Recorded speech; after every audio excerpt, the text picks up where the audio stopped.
Hey lovelies, welcome back to Cookie Jar Unleashed. I am your host Cookie. I am super excited to have you on today's episode. On today's episode, we will be spilling the tea on BookTok, and we'll also be discussing self-publishing. So, sit back and enjoy the ride.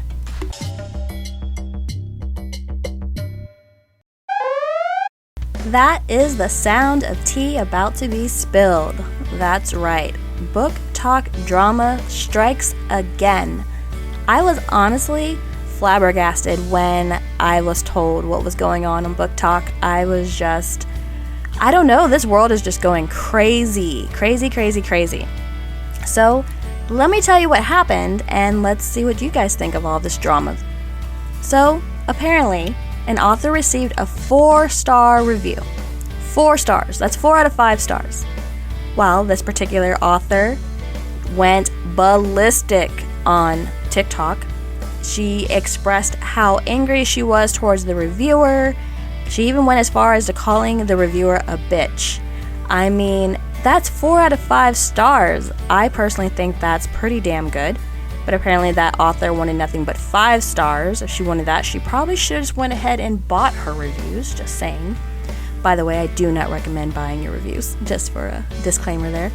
But so she gets mad at this reviewer. She goes on a long rant on TikTok. Like I said, she was bashing the hell out of the reviewer.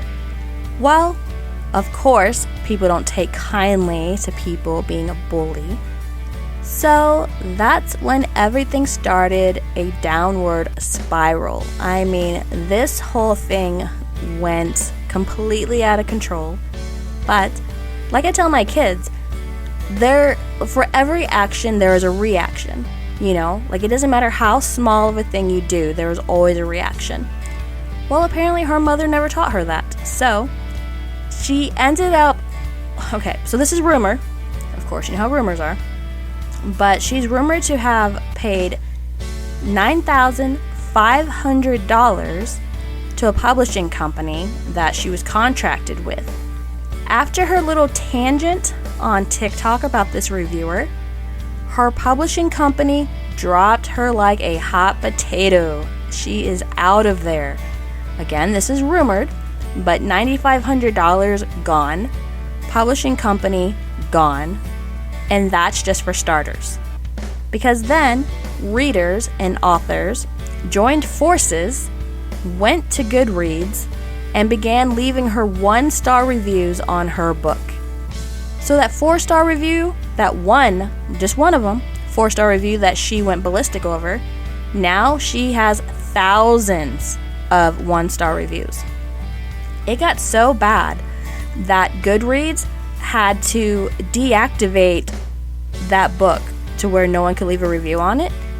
I've never even heard of that happening. Like, that is just insane. But that's not even the worst part. I mean, okay, so theoretically, she's already lost $9,500, her publishing contract, and now she has all these readers and authors hating her and leaving her 1-star reviews. As I said, that is not the worst part. Okay, so this other author, who we're going to call author Karen, decided to take it upon herself to have her own little tangent, rant, whatever you want to call it, on TikTok. And she blasted the first author's name, phone number, and address. This is the part that flabbergasted me. I could not believe that a grown-ass woman would go as far as to putting personal information of another person out there for everyone and their mama to get a hold of. I mean, there are so many risks that come with that. There's so much damage, both mentally and physically, that can happen by telling someone's phone number and their full name and their address. So, to author Karen, shame on you. I mean, was the first author wrong? Yes, but, I mean, that's her opinion. You know what I'm saying? She was already being punished by people leaving her 1-star reviews and trash talking her all over social media. But now you've given out her personal information. I mean, you don't know what kind of psychos are out there. You don't know if the first reviewer was a psycho now knows her full name and her address and her phone number and is now going to stalk her or cause damage. Like, that was just very immature of author Karen. So author Karen, if you're listening, shame on you. Shame on you. As far as the first author, I think that you've probably learned your lesson, and if you haven't, well, don't bash reviewers unless you're prepared to take the consequences, because this book world is a dog-eat-dog world. The other day on TikTok, I was doing a live, and I had asked what readers would want to hear on a podcast. Well, not just readers, but authors as well. One of my friends who is an author, she chimed in, and she said she would like to hear, the topic of self-publishing being discussed. I then went on and asked her, what exactly about self-publishing would you want to know about? And she pretty much said everything. So let's get into the nitty-gritty of self-publishing and all the things I wish someone would have told me back in the day when I first released my first book. Okay, so self-publishing is pretty self-explanatory. It's basically you doing all of the work, and I literally mean all of the work, from writing to editing to the cover to uploading to promoting. You're doing everything. Now, you do have options to pay other people to edit for you, to make a cover for you. You can even have someone create promotional graphics for you, or even promote your books for you. But again, these come at cost. So you really need to think long and hard before making a decision on who you want to have help you, in this process. Because it's not an easy process, and you definitely need to do your research. Because I failed so many times at this. I didn't do my research on people. I paid people to help edit my books, and they basically edit my books like trash. I would have been better off going to a kindergarten class and saying, here's some crayons, edit my book for me. So without doing the proper research, it definitely can bite you, without a doubt. Same thing with cover artists. I always recommend having a contract, no matter if it's a cover artist, an editor, a promoter, whoever they are, if they're working for you, if you're paying them money, you definitely need a contract.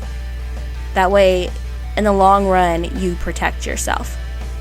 Okay, so I went on a bit of a tangent with that, but I cannot stress that enough. Contracts. They will protect you, they will protect the other person, and that way business is done properly. Honestly, because like I said, I have learned the hard way. I have lost so much money. And as a self-published author, money isn't exactly just flowing in. It can, don't get me wrong, but there's a lot of work that goes in behind the curtain. I know readers just think, oh, they published a book, boom. Ho, ho, ho, ho. If only it was that simple. There is so much stuff that goes on behind the curtains. Like I said, you have to write the book, for one, which can be tedious and with life distractions if you're working full-time. It makes it more challenging, to get your book written and to actually be proud of your book, So you got to worry about writing it. You have to write a blurb and have a cover that both catch the reader's attention. You have to make sure that your book is edited properly. Really research your editor, because I've had editors that have basically tried to change my entire story and the vibe of the book. No.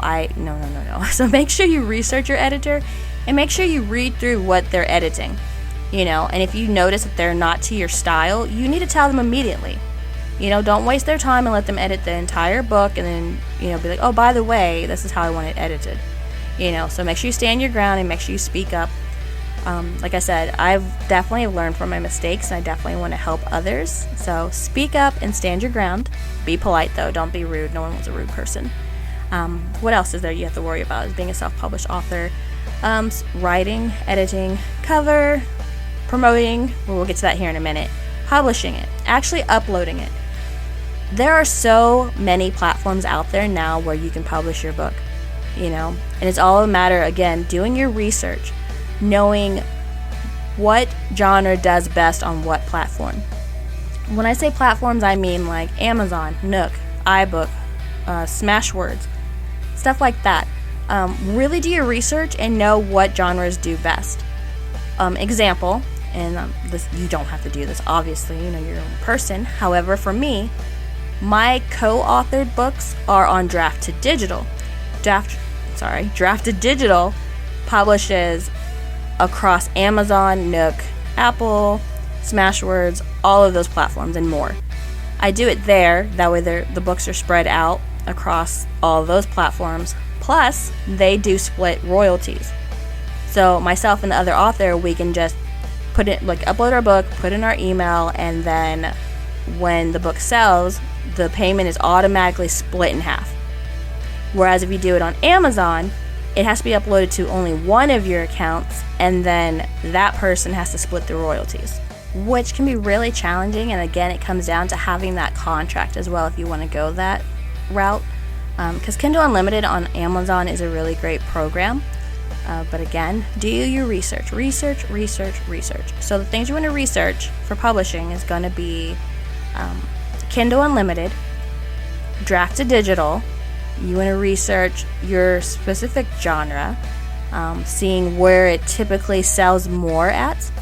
And like I said, I cannot stress enough, just research. When I first began, I didn't know any better. I really didn't. I only thought there was one platform and that's where I published. And then once I published it, I basically didn't do anything with it. I just shared the link maybe like here and there. There's so much more to promoting a book. So much more. What I do now is I create a graphic, like a graphic design. It can have like the book cover, now available or coming soon. It'll say like maybe the genre, mafia romance, sci-fi romance, reverse harem, whatever the case. It's something to let the readers know what the book is about. Okay, so once I have that, then typically I will upload it on TikTok and make it into a video with music and maybe a click here button. Something to really engage the reader/followers, because that helps two different ways, but I'll get back to that here in a minute. So now I have this TikTok video out there. Now I'm going to go and share that TikTok video. I'm going to post it on Instagram, Twitter, Facebook, all over creation. Basically just getting the book really out there. Like I said, when I first started doing this, not a clue. I didn't make a graphic promo for like probably a year and a half maybe. I mean, I just basically, here you go world, here's my book, hope you find it. No, you have to get in the trenches. You have to be the one really selling your book. Really just get out there, throw yourself out there, throw your book out there. Just show the readers, here's your baby. And then another thing, tell them who you are. When you're posting on Twitter or Facebook or, wherever you're posting, tell about yourself, like, hey guys, I'm currently at Walmart buying blah, blah, blah. I'm making this for dinner. What are you having for dinner? That helps get like really engaged, because that's another thing. Like you want the readers/followers engaged in your postings, because if they're engaged, they're going to come back. They're going to see you as a real person, someone with compassion, someone with human traits, and they're going to relate to you. If they relate to you, like I said, they're going to come back. They're going to want to buy your books. They're going to want to really just get to know more of you. So it's a win-win. So like I said, promote your books and also show them who you are. Now, I'm not saying like let them get all into your nitty-gritty business. You don't have to go that extreme, but letting them see a softer side of you, the human side of you, will definitely help with engagement, readership, and help you get more book sales. So, I hope this helps. Alright, lovelies, the time has come for me to go, but I do want to thank you again for listening to this episode, and hopefully I'll get into a better routine of doing my podcast. It's been a bit rough here lately, honestly, but like I said, I'm hoping to get into a routine, and if you want to, you can message me on any of my social media platforms and let me know what content you want to hear, because I'm always looking for suggestions and I'm always open to feedback. So, until next time, hugs, kisses, and happy reading.